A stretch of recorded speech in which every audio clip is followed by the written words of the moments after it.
وہ ملک کی طاقتور ترین شخصیات میں شمار ہوتا ہے جس کے حامی اس کے ایک اشارے پر کیپٹل ہل کی عمارت پر حملہ آور ہو جاتے ہیں، جس کی دی گئی دھمکی کو لوگ مذاق سمجھتے ہیں اور اس کی جانب سے بڑھائے جانے والے دوستی کے ہاتھ کو اپنے لیے دنیا کی سب سے بڑی مصیبت بھی گردانتے ہیں۔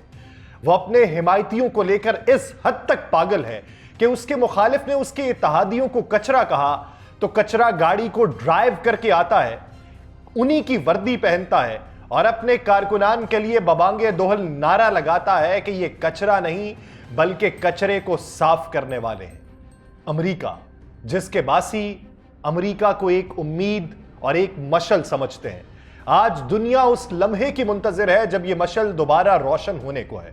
آئندہ ہفتے جب امریکی شہری اپنے ووٹ کا حق استعمال کر رہے ہوں گے تو یہ طے ہوگا کہ یہ روشنی کس کے ہاتھوں میں ہوگی۔ کیا کمیلا ہیرس جو بائیڈن کی پالیسیز کو جاری رکھیں گی یا ڈونلڈ ٹرمپ جو نئی راہوں کی تلاش میں ہے؟ دونوں کے نظریات دنیا کے مستقبل پر گہرے اثرات مرتب کر سکتے ہیں۔ آج کی دنیا میں امریکہ کا کردار سوالات کے گھیرے میں ہے۔ کیا وہ عالمی طاقتوں کے درمیان اپنی حیثیت کو برقرار رکھ سکے گا یا نئی علاقائی قوتیں اسے پیچھے چھوڑ جائیں گی؟ یہ ایک اہم لمحہ ہے، ایک ایسا انتخاب جو نہ صرف امریکہ بلکہ پوری دنیا کی تقدیر کا تعین کرے گا۔ کیا ڈونلڈ ٹرمپ کی جیت سے مشرق وسطیٰ میں جاری جنگیں رک جائیں گی؟ کیا حزب اللہ، ایران، حماس اور حوثی خاموشی اختیار کر لیں گے؟ کیا اسرائیل کو امریکہ امداد دینا بند کر کے اپنے دفاعی معاہدے ختم کرنے کا ارادہ کر لے گا؟ امریکی الیکشن کے نتائج پر دنیا کی صورتحال کا متوازن احوال اس ویلاگ میں۔ میں یاسر رشید ہوں اور آپ دیکھ رہے ہیں 92 ڈیجیٹل۔ ناظرین، پوری دنیا کے لیے امریکہ اس وقت اہمیت اختیار کیا ہوا ہے۔ اس وقت دنیا اس بات کی منتظر ہے کہ یہ خود ساختہ مشعل کس کے ہاتھ میں آئے گی جب آئندہ ہفتے امریکی عوام صدارتی انتخابات میں اپنی رائے دیں گے۔ کیا کمیلا ہیرس جو بائیڈن کی راہ پر چل سکیں گی، جن کا خیال ہے کہ موجودہ حالات میں امریکہ پیچھے نہیں ہٹ سکتا، یا پھر ڈونلڈ ٹرمپ فتح یاب ہوں گے جو یہ سمجھتے ہیں کہ اب گلوبلزم کی بجائے امریکنزم کا دور ہے؟ ہم ایک ایسی دنیا میں رہ رہے ہیں جہاں امریکہ کا عالمی اثر و رسوخ اب سوالات کے دائرے میں ہے۔ علاقائی طاقتیں خود اپنی راہیں متعین کر رہی ہیں، آمرانہ حکومتیں اپنے حامیوں کا انتخاب کر رہی ہیں اور غزہ اور یوکرین میں جنگ کے سائے چھائے ہوئے ہیں۔ ایسے میں یہ سوال پیدا ہوتا ہے کہ کیا واشنگٹن کی حیثیت پہلے جیسی اہمیت رکھتی ہے؟ امریکہ اپنی اقتصادی اور فوجی طاقت کی بدولت ابھی بھی ایک اہم کھلاڑی ہے اور کئی عالمی اتحادوں میں اس کا کردار نمایاں ہے۔ کچھ تجزیہ کاروں سے بات چیت کرنے پہ یہ معلوم پڑا جب ان سے یہ جاننے کی کوشش کی کہ امریکی انتخاب کے عالمی اثرات کیا ہوں گے اور اس کے نتائج دنیا کو کیسے تبدیل کر سکتے ہیں۔ ڈونلڈ ٹرمپ جو ہے وہ یورپ کے لیے خطرے کی علامت بن چکے ہیں کیونکہ نیٹو سے الگ ہونے کی ان کی دھمکی آج بھی لوگوں کے ذہنوں میں گونج رہی۔ قابل ذکر یہ ہے کہ امریکہ اپنے دفاع پر نیٹو کے دیگر 31 رکن ممالک کے مجموعی بجٹ کا تقریباً 2/3 حصہ خود خرچ کرتا ہے۔ نیٹو سے ہٹ کے اگر دیکھا جائے تو امریکہ دنیا میں سب سے زیادہ دفاعی اخراجات کرنے والے ممالک کی فہرست میں پہلے نمبر پر ہے اور اس کا بجٹ جو ہے وہ اگلے 10 ممالک بشمول روس اور چین کے مجموعی دفاعی بجٹ سے بھی زیادہ ہے۔ ڈونلڈ ٹرمپ کا یہ کہنا ہے کہ وہ نیٹو کے رکن ممالک کو مجبور کریں گے کہ وہ اپنے دفاعی بجٹ میں اضافہ کریں کیونکہ 2024 میں صرف 23 نیٹو ممالک اپنی مجموعی آمدنی کا 2% تک ہی دفاع پر صرف کر رہے ہیں۔ اگر کمیلا ہیرس کامیاب ہوتی ہیں تو جو ابھی موجودہ صورتحال ہے اس میں نیٹو جو ہے وہ محفوظ ہاتھوں میں رہے گا، مگر کمیلا ہیرس کے معاملے میں بھی احتیاط برتنے کی ضرورت ہے۔ بہت سارے سیاسی پنڈتوں کی یہ رائے ہے کہ انہیں نیٹو اور یورپی یونین کے ساتھ مل کر یوکرین کی فتح کے لیے کام کرنا ہے، لیکن وہ دفاعی بجٹ میں اضافے کے دباؤ کو برقرار رکھیں گی۔ کمیلا ہیرس کا چیلنج یہ ہے کہ انہیں ایک ایسے سینٹ اور ایوان نمائندگان کے ساتھ کام کرنا ہوگا جہاں جلد ہی ریپبلکن جماعت کی اکثریت ہو سکتی ہے جو بیرون ملک جنگوں کی حمایت سے گریز کرے گی۔ امریکہ میں یہ احساس بڑھتا چلا جا رہا ہے کہ چاہے کوئی بھی صدر بنے، یوکرین کی جنگ سے نکلنے کا دباؤ بڑھتا جائے گا کیونکہ امریکی سیاستدان اور اراکین پارلیمنٹ بڑے امدادی پیکجز کی منظوری سے ہچکچاتے ہیں۔ امریکی صدر ایک ایسی دنیا کا سامنا کرے گا جہاں عالمی طاقتوں کے درمیان تنازع کا خطرہ سرد جنگ کے بعد سب سے زیادہ ہے۔ امن اور سیکیورٹی کے امور میں امریکہ اب بھی سب سے زیادہ بااثر عالمی کھلاڑی ہے،